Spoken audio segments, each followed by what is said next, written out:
છું હિતેશ ગોઢાણીયા જ્ઞાનમય ટ્યુશન ક્લાસીસમાંથી અને જ્ઞાનમય tuition classes પરિવાર તરફથી આપ સૌનું હાર્દિક સ્વાગત કરું છું। તો વિદ્યાર્થી મિત્રો, આપણે છે આની પહેલા પણ આપણે છે ઘણા વિડિયો મૂકી ચૂક્યા છે। આજે આપણે જોવાના છે ધોરણ 12। ધોરણ 12 ની અંદરના નામાના મૂળ તત્વોનું આજે એક ચેપ્ટર આપણે કે પાઘડી, એ જે પાઘડીનું મૂલ્યાંકનનું જે ચેપ્ટર છે આપણું ત્રીજું, એ આજે જોવાના છે કે પાઘડીના મૂલ્યાંકનની કેટલીક પદ્ધતિઓ છે। તે પદ્ધતિઓમાંથી આજે એક પદ્ધતિને આપણે આ લેક્ચરની અંદર પૂરી રીતે સમજવાના છે વિદ્યાર્થી મિત્રો। તો વિડિયોને લાઈક, શેર એન્ડ સબસ્ક્રાઇબ કરવાનું ભૂલશો નહીં અને હા, બેલ આઇકોન પર ક્લિક કરો જેથી કરીને સૌપ્રથમ નોટિફિકેશન છે એ તમને પ્રાપ્ત થાય અને વધુને વધુ શેર કરો વિદ્યાર્થી મિત્રો, એટલે બીજા વિદ્યાર્થીઓ સુધી પણ આ છે વિડિયો આપણે પહોંચાડી શકાય। તો શરૂઆત કરીએ આપણે। પહેલી વસ્તુ તો એ કે પાઘડી। હવે જે પાઘડી છે તે આપણે કોમર્સના વિદ્યાર્થીઓ હશે 11મા ધોરણની અંદર આપણે પાઘડીનો સંપૂર્ણ ખ્યાલ મેળવી ચૂક્યા છે। હવે 12મા ની અંદર છે આપણે પાઘડી કઈ રીતે ગણવી અથવા તો પાઘડીનું મૂલ્યાંકન છે તે આપણે કેટલી રીતે કરી શકીએ। તો વિદ્યાર્થી મિત્રો, પાઘડીનું મૂલ્યાંકન છે તે આપણે 4 રીતે કરીએ છીએ। કેટલી રીતે કરીએ છીએ? ટોટલ તેની 4 પદ્ધતિઓ છે। એમાંની પહેલી પદ્ધતિ આજે આપણે સમજવાના છે, દાખલા સહિત સમજવાના છે। તો પહેલી પદ્ધતિ છે સરેરાશ નફાની પદ્ધતિ। કઈ? પાઘડીના મૂલ્યાંકનની સૌપ્રથમ પદ્ધતિ।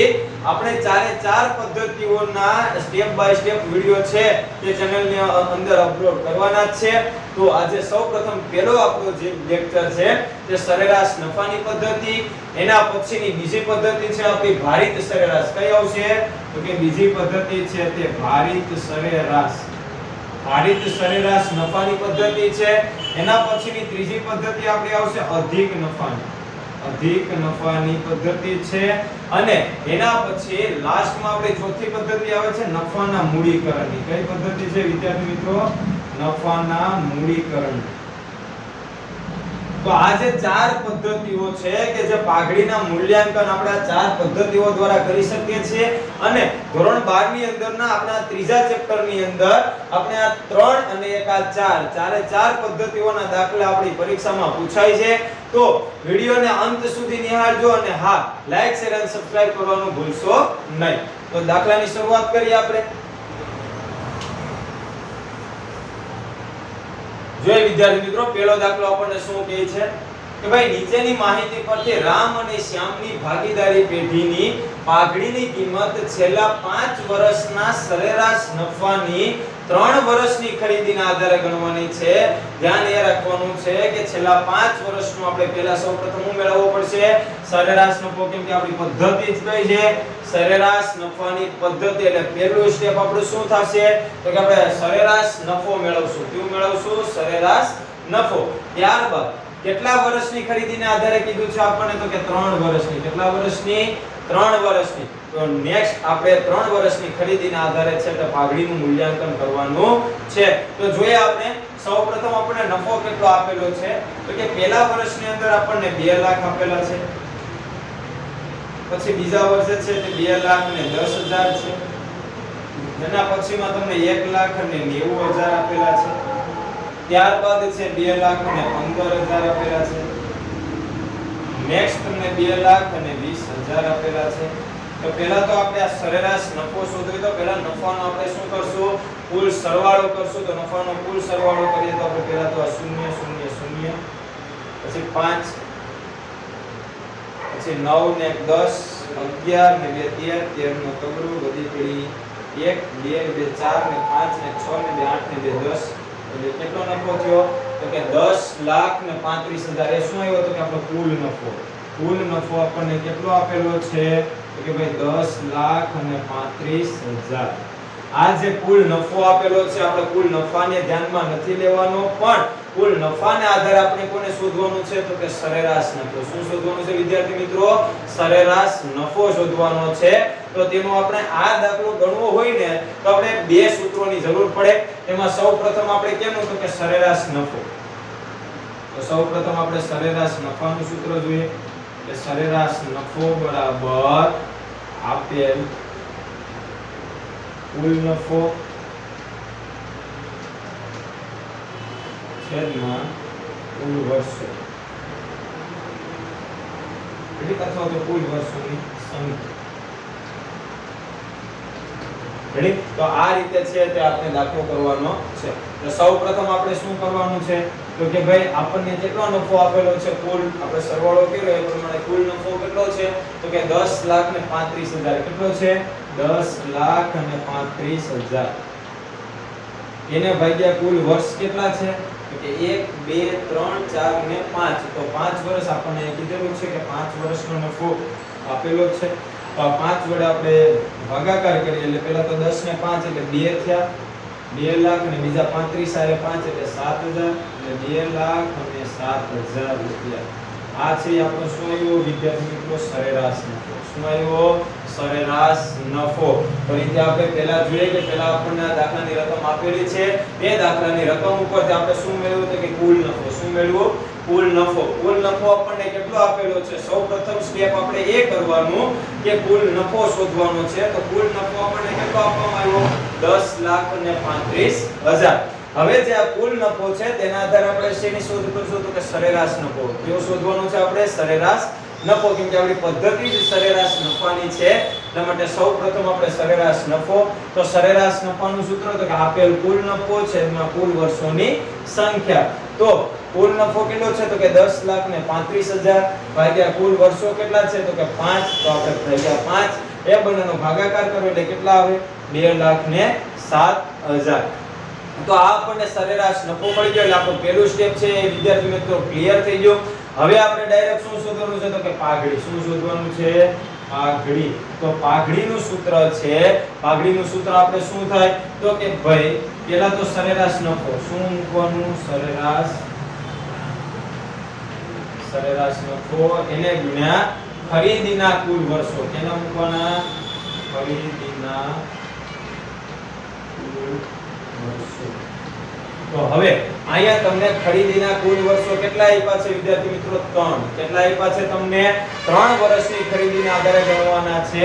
તો સૌપ્રથમ પહેલા સરેરાશ નફો કેટલો છે તો આપણે શોધ્યો એ પ્રમાણે 2,07,000 એને ગુણ્યા કેટલા કરવાના છે આપણે 3. કેમ તો કે 3 વર્ષની ખરીદીને આધારે કહેવાનું છે એટલા માટે 3 મૂક્યા આપણે. હવે આ ત્રણેયનો ગુણાકાર એટલે 2 તેરીને 6 એટલે 6 લાખ અને 7 તેરીને 21 એટલે 6,21,000 રૂપિયા. તો આ છે તે શું થયું આપણો તો કે આપણને પાઘડી મળી. શું વિદ્યાર્થી મિત્રો મળી પાઘડી. તો આ જે આપણે પહેલો દાખલો હતો તે પહેલા દાખલાની અંદર આપણે શું સમજવાનું હતું તો કે સૌપ્રથમ આપણને માહિતી આપેલી છે તે માહિતીને આધારે આપણે સૌપ્રથમ શું શોધવાનું છે તો કે કુલ નફો. શું વિદ્યાર્થી મિત્રો કુલ નફો એટલે 2 લાખ 2,10,000 1,90,000 2,15,000 અને 2,20,000. આ બધાનો આપણે શું કર્યો તો કે પહેલા દાખલાની અંદર આપણે સરવાળો કર્યો એટલે 10,35,000 થયા. હવે એ કુલ નફો છે આપણે શું છે વિદ્યાર્થી મિત્રો કુલ નફો એને પહેલા આપણે શું કરવાનું છે તો કે સરેરાશ નફામાં કન્વર્ટ કરવાનું છે. તો આપણને જે આ કુલ નફો છે તે કેટલા વર્ષનો આપેલો છે તો કે 5 વર્ષનો. તેથી આપણે સૂત્ર છે તો કે આપેલ કુલ નફો છેદમાં કુલ વર્ષોની સંખ્યા. તો 10,35,000 ભાગ્યા 5 એટલે કેટલા આવ્યા 2,07,000. તો આ જે આવ્યો તે શું હતો આપણો સરેરાશ નફો. આપણી પાઘડીનું સૂત્ર કયું છે તો કે પાઘડી બરાબર સરેરાશ નફો ગુણ્યા ખરીદીના કુલ વર્ષો. તો સરેરાશ નફો કેટલો આવ્યો વિદ્યાર્થી મિત્રો તો કે 2,07,000. તો 2,07,000 દાખલાની અંદર જ આપણને કીધેલું હોય કે કેટલા વર્ષની પાઘડીના આધારે આપણે ખરીદીના આધારે પાઘડી શોધવાની છે. તો કેટલા વર્ષની ખરીદીના આધારે તો કે 3 વર્ષની ખરીદીના આધારે. તો 2,07,000 ગુણ્યા 3 એટલે કેટલા થયા 6,21,000. તો આજે આપણો પહેલો દાખલો જે આપણે જોયો કે પહેલા દાખલાની અંદર આપણને સરેરાશ નફાને આધારે આપણે શોધવાનું હતું તો ત્યાં આપણે પહેલો દાખલો જોયો. હવે તેના બાદ આપણે આજે આના પછીનો એક બીજો દાખલો છે તે આપણે જોવાના છીએ. તો વિદ્યાર્થી મિત્રો પહેલા દાખલાની અંદર જો કોઈ પ્રશ્ન હોય તમને વિદ્યાર્થી મિત્રો પહેલા દાખલાની અંદર જો કોઈ પ્રશ્ન હોય તો તમે કમેન્ટ બોક્સની અંદર મને પૂછી શકો છો. હાલો વિદ્યાર્થી મિત્રો તો આપણે પહેલો દાખલો છે તે જોયો. હવે તેના જેવો આજે આપણે પાછો બીજો દાખલો એક જોવાના છે કે જે આપણને રકમ આપેલી છે તે એક સ્વાધ્યાયની રકમ છે. આપણે કે સ્વાધ્યાય 3 માંથી આપણે જે પ્રશ્ન નંબર 4 કે જે દાખલા નંબર 4 છે તેને આપણે આજે અહીંયા સમજવાનો છે. તો જોઈએ દાખલા નંબર 4 શું કહે છે કે નીચેની માહિતી પરથી ભાવેશ અને વિપુલની ભાગીદારી પેઢીની પાઘડીની કિંમત છેલ્લા 5 વર્ષના છેલ્લા કેટલા વર્ષના 5 વર્ષના સરેરાશ નફાની 4 વર્ષની ખરીદીના આધારે કેટલા વર્ષની ખરીદીના આધારે પાઘડી શોધવાની છે તો કે 4 વર્ષની ખરીદીને આધારે ગણવાની છે તો આપણે જે પહેલા દાખલાની અંદર આપણે જોયું કે સૌપ્રથમ આપણે શું કરવાનું તો કે આપણને જે નફો આપેલો હોય છે તેનો આપણે કુલ સરવાળો પહેલા કરીએ તે આપણને શું મળે છે તો કે કુલ નફો તે કુલ નફાને આપણે કુલ વર્ષો વડે ભાગી નાખીએ એટલે આપણને સરેરાશ નફો મળે અને એ સરેરાશ નફાને કુલ ખરીદીને આધારે કે જે 4 વર્ષ આપેલા છે તો 4 વર્ષની ખરીદીને આધારે છે તે આપણે ગુણાકાર કરશું એટલે આપણને શું મળશે પાઘડી તો આપણા ત્રણ સ્ટેપની અંદર દાખલો થાય છે તો સૌપ્રથમ કુલ સરવાળો કરીએ આપણે તો 0 0 0 હવે અહીંથી 0 0 એટલે પાછો એક 0 8 ને 5 13 13 ને 1 14 14 ને 4 વધી 1 1 2 3 4 2 6 1 7 કેટલા આવ્યા તો કે 7,40,000 એ આપણા માટે શું તો કે કુલ નફો શું આપેલું છે કુલ નફો કેટલો છે તો કે 7,40,000 હવે આ જે 7,40,000 છે હવે તેના ઉપર આપણે જે પહેલા દાખલાની અંદર કર્યું સેમ પ્રોસેસ આ દાખલાની અંદર થશે ખાલી રકમ છે તે એક ફેર છે તો કુલ નફો કેટલો છે તો કે ભાઈ 7,40,000 એટલે સૌપ્રથમ આપણે મેળવશું સરેરાશ નફો તો સરેરાશ નફાનું સૂત્ર તો કે આપેલ કુલ નફો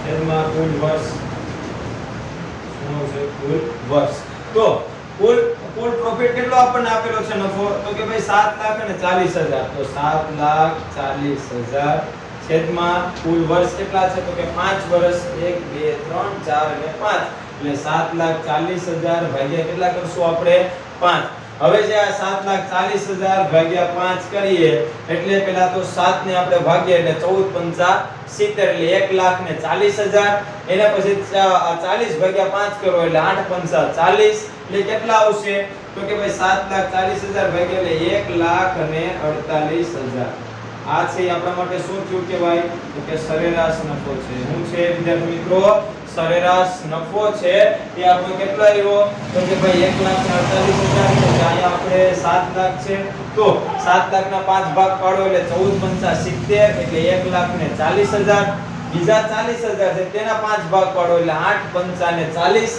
એટલે કેટલા આવ્યા 1,48,000 રૂપિયા છે તે આપણા માટે શું આવ્યો કહેવાય તો કે સરેરાશ નફો શું છે વિદ્યાર્થી મિત્રો સરેરાશ નફો એટલે આપણું બીજું સ્ટેપ અહીંયા પૂરું થાય પહેલું સ્ટેપ કુલ નફો એના બાદ સરેરાશ નફો હવે ડાયરેક્ટ આપણે શું કરવાનું છે તો કે 4 વર્ષની ખરીદીને આધારે આપણે પાઘડી શોધવાની છે તો જોઈએ પાઘડીનું સૂત્ર મૂકીએ પાઘડી તો કે સરેરાશ નફો તેને ગુણ્યા ખરીદીના વર્ષ ખરીદીના કુલ વર્ષ તો સરેરાશ નફો કેટલો આવ્યો વિદ્યાર્થી મિત્રો તો કે 1,48,000 એટલે 1,48,000 એને ગુણ્યા કેટલા વર્ષની ખરીદીના આધારે કરવાનું છે તો કે 4 વર્ષની તો તેને ગુણ્યા કેટલા આવશે 4 તો હવે આપણે શું કરવાનું છે તો કે 1,48,000 એને ગુણ્યા 4 આપણે માની લઈએ કે અત્યારે કેટલા છે તો કે 1,50,000 છે તો 1,50,000 હોય તેને આપણે 4 વડે ગુણ્યા તો 15 ચોકુને કેટલા થયા 60 એટલે કે 6 લાખ થયા તો બધાયમાંથી 2,000 બાદ કરીએ એટલે 8,000 આપણે બાદ કરીએ તો 6 લાખમાંથી આપણે 8,000 બાદ કરો એટલે કેટલા થાય તો કે 5,92,000 તો આ થયો આપણી પાઘડી તો પાઘડી કેટલી આવી વિદ્યાર્થી મિત્રો 5,92,000 કેટલા આવ્યા 5,92,000 તો આ રીતે આપણે દાખલા નંબર 2 જોયો કે જે એક આપણા સ્વાધ્યાયનો દાખલો છે વિદ્યાર્થી મિત્રો એટલે તમને ખ્યાલ આવે કે જ્યારે તમે એ દાખલો ગણો